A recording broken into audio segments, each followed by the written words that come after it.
Bonjour Bassam Tahan. Bonjour France Éveil pour cette nouvelle émission, Éveil critique si je puis dire. Absolument, c'est le nom que vous avez choisi pour votre chronique. Une chronique que vous avez placée sous l'hommage d'un personnage qui est un journaliste qui vivait à Beyrouth, qui a relayé une caricature qui a, c'est le moins qu'on puisse dire, mis en colère les extrémistes islamistes, et qui a été assassiné ce matin. Alors vous avez décidé de porter ce nom entre votre propre prénom et votre propre nom. Donc aujourd'hui, je vais vous appeler Monsieur Bassam Attar Tahan. Et je vous laisse expliquer en quoi cet événement qui n'a pas reçu beaucoup d'écho de la part des médias occidentaux, c'est le moins qu'on puisse dire, vous allez pouvoir finalement redonner un petit peu de visibilité à un acte ignoble et la raison pour laquelle cet acte a été commis. Alors vous voyez, c'est une grande perte pour les laïcs du monde entier. C'est une grande perte pour la modernité dans cette région. C'est une grande perte également pour tous ceux qui se battent contre la radicalisation, Daesh, Al-Nusra, tous les mouvements intégristes, fondamentalistes, salafistes et surtout djihadistes dans le mauvais sens du terme, c'est-à-dire qui frappent les autres d'interdits et qui veulent reconquérir le monde et le gagner à l'islam par la guerre sainte. Alors, effectivement, c'était un chroniqueur du quotidien Al-Akhbar, les nouvelles, à Beyrouth, et qui est un journal d'opposition et qui soutient, disons-le, qui soutient le Hezbollah, qui soutient le gouvernement syrien régulier, légitime, de Damas, et qui s'est toujours opposé aux islamistes. Il n'est pas libanais, il est jordanien, il a 56 ans. Aujourd'hui, il est tombé sous les balles de la lâcheté islamiste.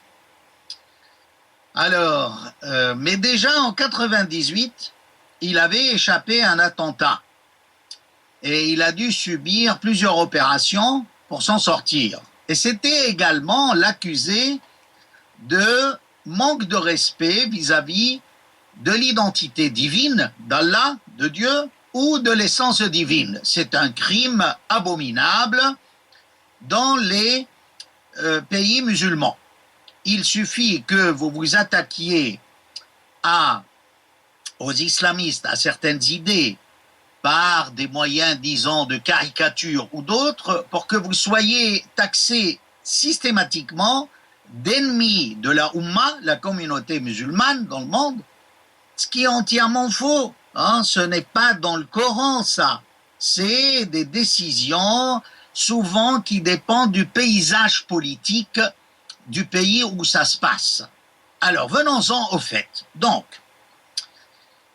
au mois d'août de cette année, Monsieur Nahed Hattar a publié sur son site, sur son réseau social, un moyen de communication moderne, une caricature représentant un djihadiste monté au ciel, c'est-à-dire au paradis. C'est évidemment très humoristique. Rappelons une chose très importante, cette caricature n'est pas de lui. Il n'a fait que relayer une image qui était assez rigolote, disons-le, il y avait beaucoup d'humour. Les téléspectateurs peuvent la voir, on va l'analyser brièvement ensemble. Donc, il y a un djihadiste couché dans un lit confortable, entouré de deux femmes. Fort dénudé d'ailleurs. Oui, et puis Alors, il y a dans une tente, sous une tente, et par la fente de la tente, il y a un vieux qui symbolise Dieu. Alors, vous savez qu'en islam, il est interdit de représenter Dieu. Hein? Il est interdit pour la majorité des écoles sunnites. Mais la représentativité humaine ou divine est tolérée et même pas interdite du tout chez des chiites. Donc, dans cette caricature, le djihadiste demande à Allah, n'est-ce pas, Dieu qui est à l'ouverture, à l'entrée de la tente, de lui passer une coupe de vin, hein, et de lui envoyer quelqu'un pour nettoyer le parterre, un jeune éphèbe. Et là, il fait référence à un passage du Coran où il y a effectivement de jeunes éphèbes qui servent la boisson divine. Tout ça, évidemment, est interprété dans l'exégèse dans un sens symbolique. Hein. Alors, forcément, puis à la fin, il dit, voilà, vous m'envoyez, c'est-à-dire, le djihadiste s'adresse à Dieu, entre guillemets, à Allah d'une manière vraiment irrespectueuse. Et le titre de la caricature, c'est « Au paradis des djihadistes ». Voyez-vous? Donc, ça peut prêter à une certaine ambiguïté.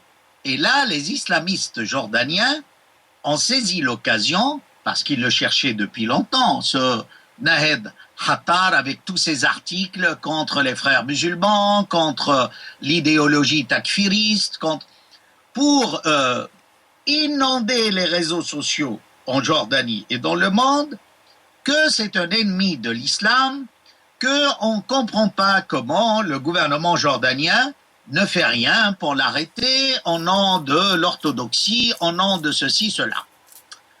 Et c'est là où le gouvernement jordanien est tombé dans le piège. Le Premier ministre, au mois d'août, juste après la publication sur le réseau social de cette caricature par ce journaliste jordanien, je rappelle qu'il est privé d'expression médiatique ou de presse dans son propre pays, la Jordanie, depuis 2008.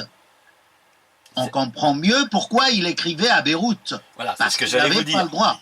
C'est ce que j'allais vous dire. C'est que, évidemment, étant blacklisté dans son propre pays, la seule solution, c'était évidemment d'aller dans un autre juste à côté qui respectait un minimum la liberté d'expression. Exactement, exactement. Au Liban, franchement, c'est la capitale de l'expression libre dans le monde arabe. C'est peut-être la capitale du journalisme arabe.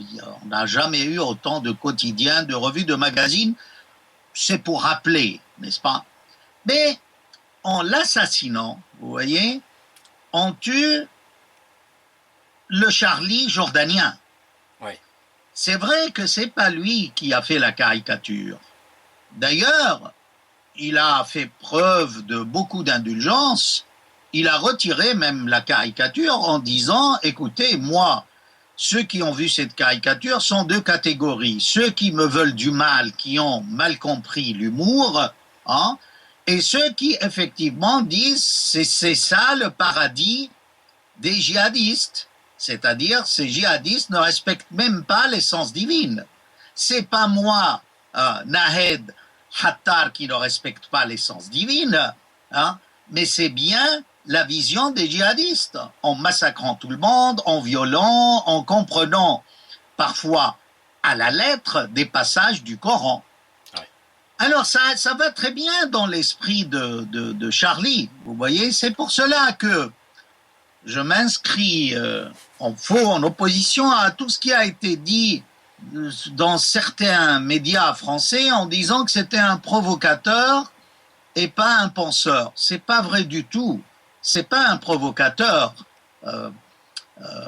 Hattar. Pourquoi? Parce que il a à son actif des dizaines d'articles concernant la société jordanienne. Comment restructurer la société jordanienne? Le problème de l'islamisme au Proche-Orient. Le problème des frères musulmans et de leur accès au pouvoir en Jordanie. on ne peut en aucun cas dire que c'est un provocateur et que c'est pas un penseur.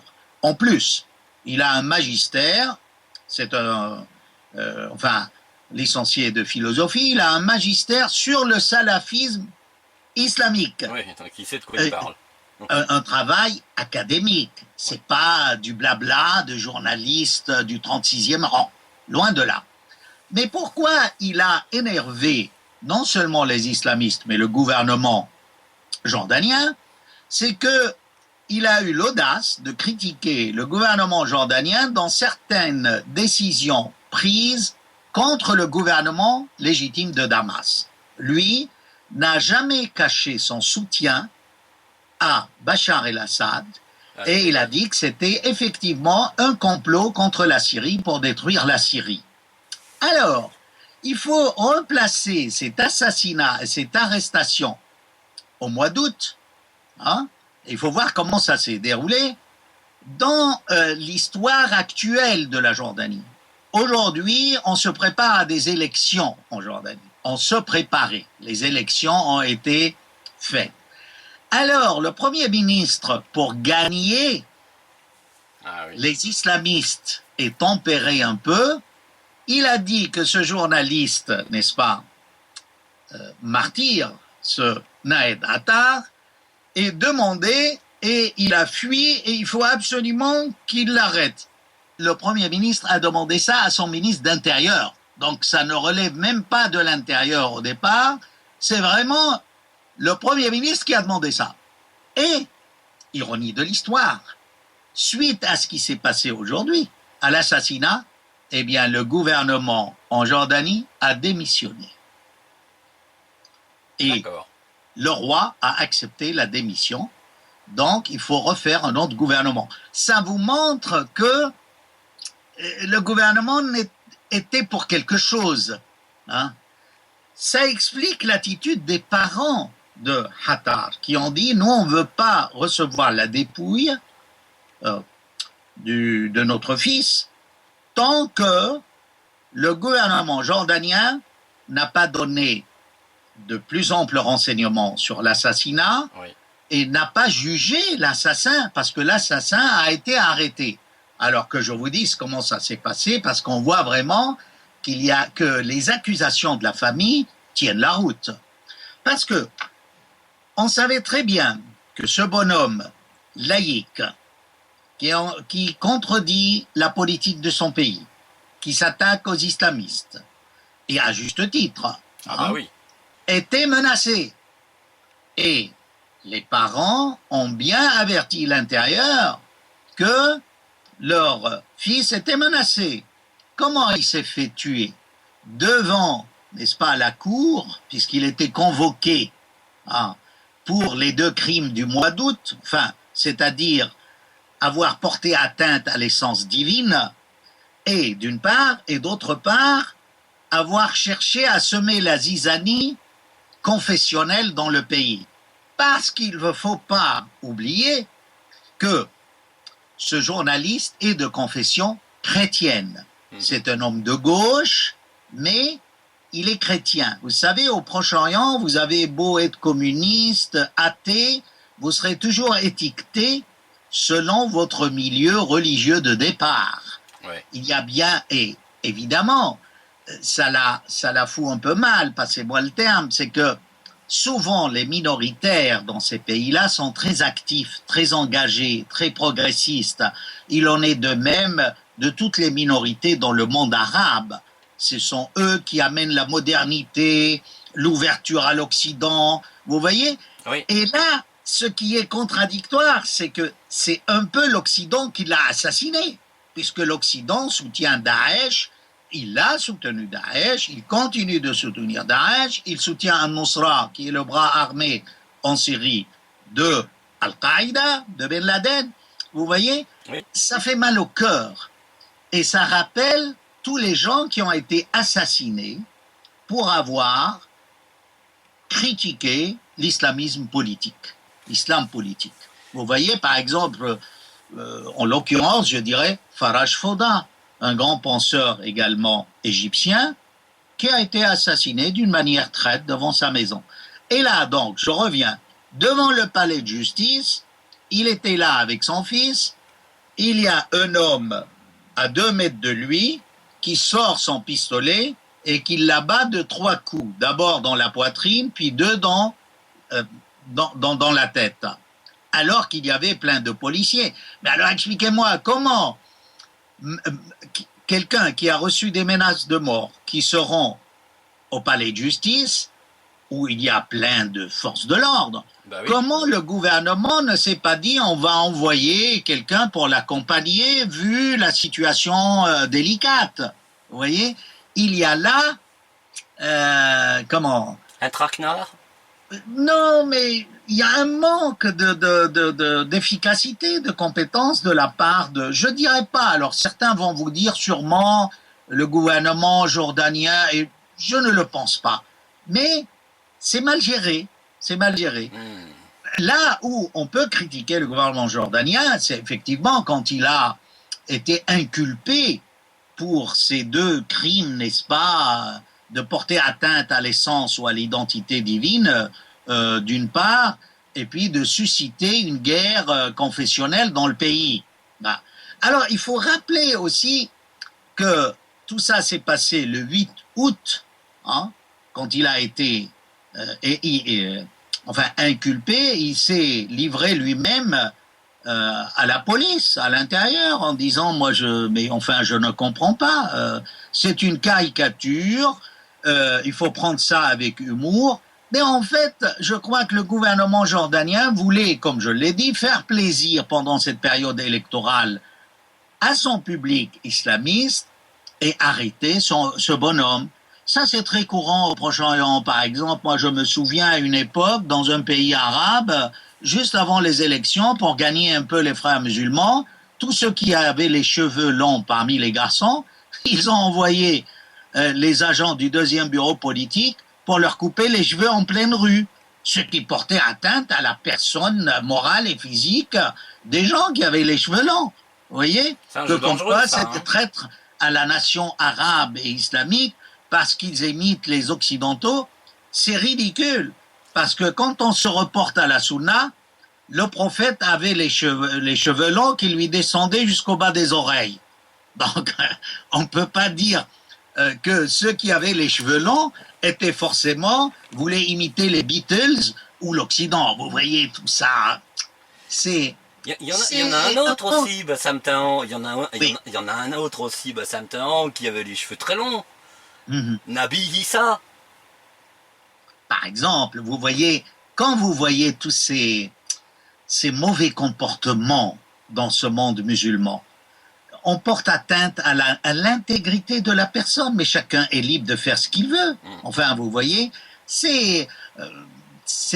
ou alors le contraire, par exemple, quand la Tunisie, par répression, tous les gens barbus qui n'étaient pas forcément, qui ne faisaient pas partie de mouvements islamistes, on les attrapait, on leur rasait la barbe. C'est pareil. Il y a un manque de respect pour les droits de l'homme, que ce soit au Royaume Saoudite ou ailleurs, hein, c'est pas. Et puis ça ne sert à rien en plus, Bassam. Ça ne sert à rien. Ça ne sert à rien en plus, Bassam Tahan, parce que il est très clair que les djihadistes, enfin, je veux dire, Daesh et compagnie, ont donné des instructions à leurs combattants en allant en Europe de tout faire pour se fondre dans la population, quitte à se raser la barbe.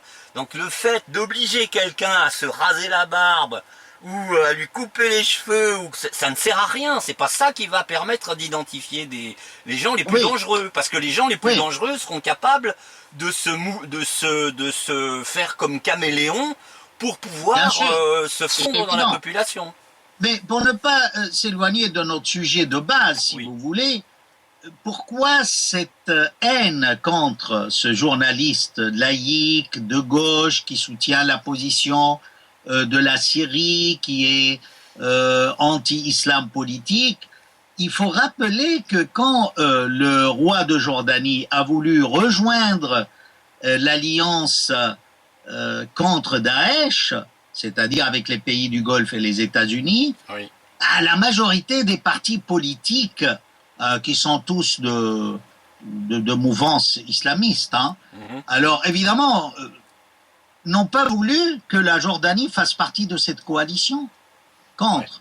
Sauf quand, vous voyez, le pilote jordanien a été brûlé vif dans une cage et montré au monde entier, c'est là où un peu les islamistes ont changé d'attitude. Mais au fond d'eux-mêmes, ils pensent que c'est une guerre injuste parce que cette coalition, ou même les Russes de l'autre côté, ne font que tuer des sunnites. Et il ne faut pas oublier que la majorité du peuple jordanien est sunnite. Oui. Il y a évidemment une minorité chrétienne. Et c'est là où c'est un peu choquant, quoi. Ben, Alors que ce journaliste soit chrétien, qu'il soit assassiné, ils craignent aussi qu'il y ait un mouvement, qu'il y ait une tension, alors que la Jordanie n'a pas besoin de cela. Alors, le parti de l'action islamiste s'est dépêché de condamner. Tous les partis islamistes ont condamné l'assassinat en disant que c'est un acte lâche, oui. Mais n'empêche, l'action islamiste est en fait la représentation politique des frères musulmans. C'est-à-dire que la Jordanie, qu'on le veuille ou non, elle est essentiellement, dans la vie politique, gouvernée par des islamistes. Et là, il a eu l'audace aussi de parfois critiquer certains mouvements palestiniens très radicalisés au niveau de l'islam.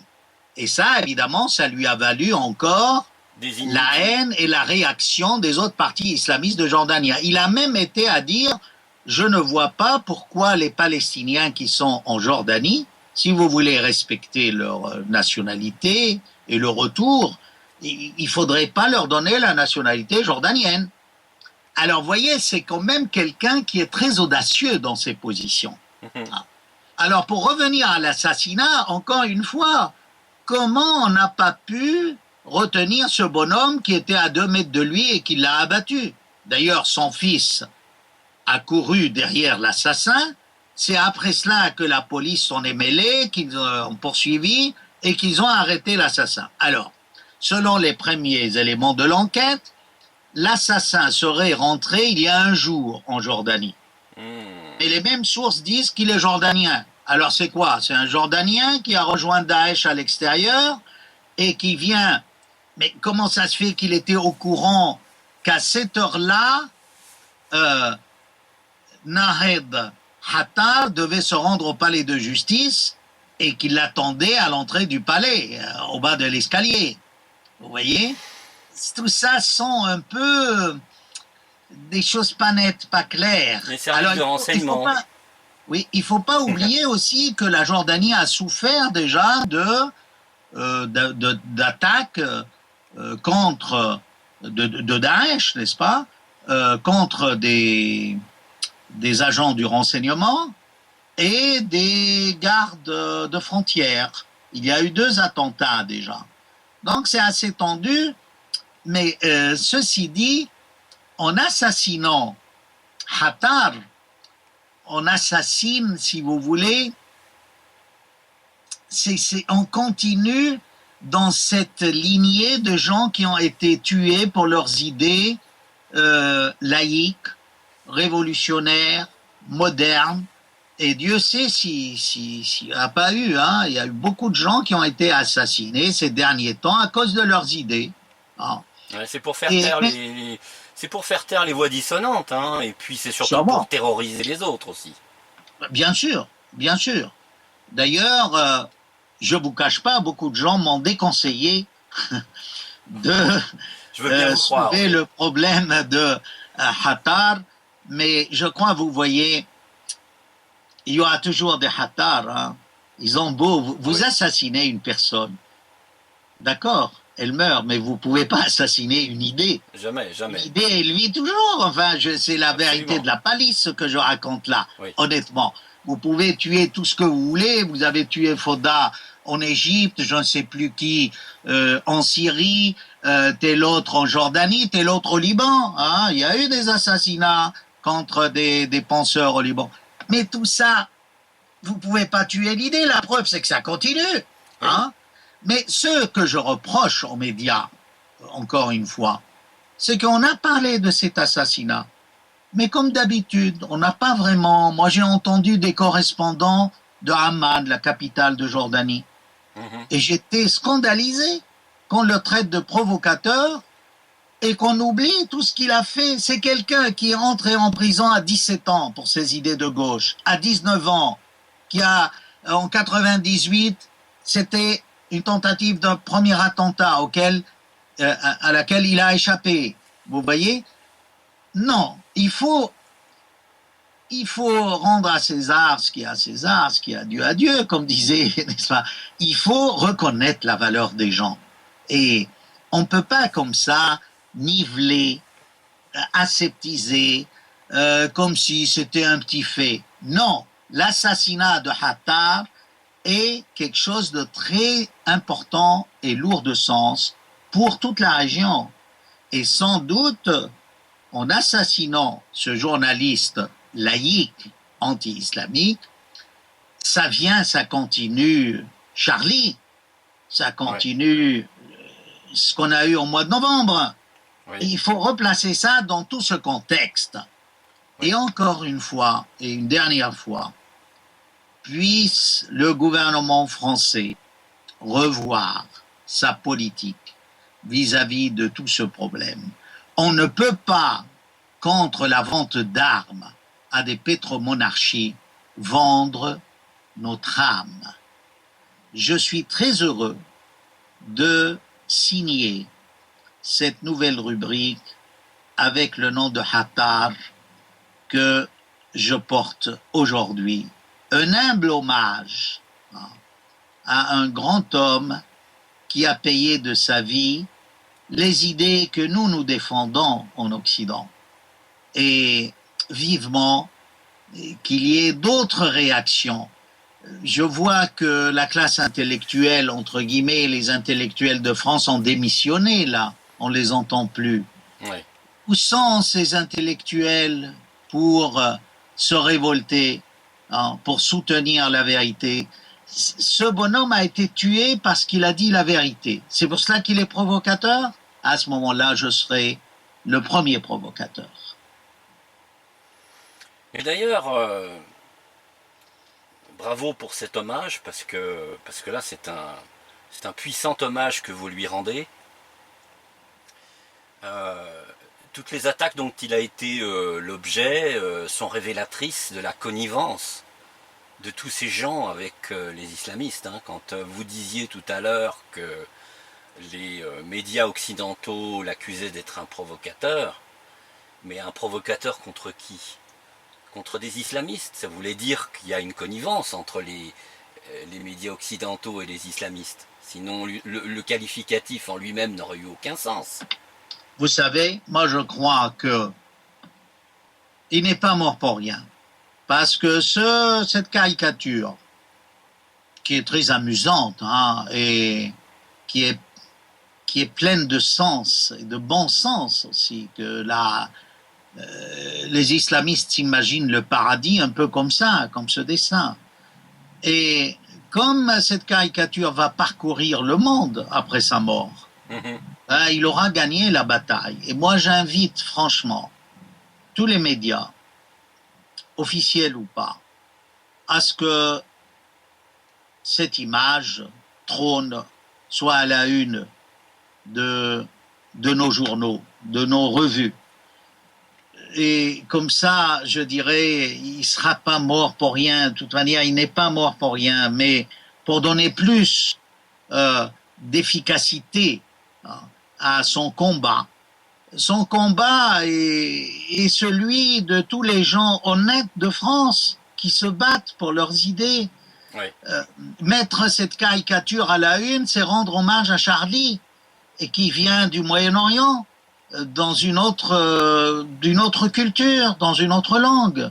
Vous voyez, c'est très important. Ça montre en fait que les Français ne sont pas si nombrilistes que ça. Ils s'intéressent à ce qui se passe dans l'autre partie du monde. C'est comme la petite fille à Alep qui, il y a des mois, a affiché « Je suis Charlie » dans les décombres d'Alep. Oui. Mais enfin, je ne veux pas parler d'Alep parce que c'est un sujet qui me tient beaucoup à cœur, vu que je suis alépin. Oui, surtout en ce moment. Surtout en ce moment. Oui, et surtout en ce moment. Mais je m'incline, pour terminer cette intervention, devant la souffrance de toutes les familles qui ont perdu des hommes et des femmes comme Hattar, qui se sont battus, qui sont morts pour leurs idées. C'est là les vrais martyrs. Oui. Et vivement que, justement, la France ne démissionne pas, revoit ses positions.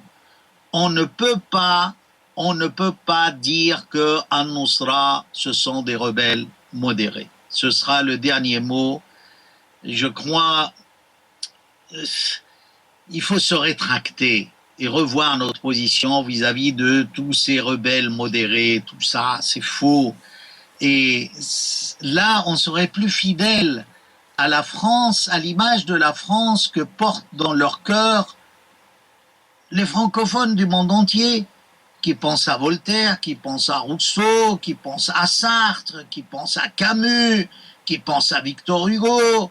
Tout ce monde-là, c'est ça la France. C'est pas la France qui vend des armes et qui sacrifie les minorités pour gagner un peu plus de contrats. Oui. C'est malheureux à dire, mais c'est la réalité. Éveil France, merci de m'avoir donné l'occasion de m'exprimer sur votre chaîne et à la prochaine émission Éveil Critique. Merci Bassam Tahan et à très bientôt. À très bientôt. Bonne soirée. Bonne soirée à vous. Bonsoir et à bientôt. Éveil Critique. Merci. Au revoir.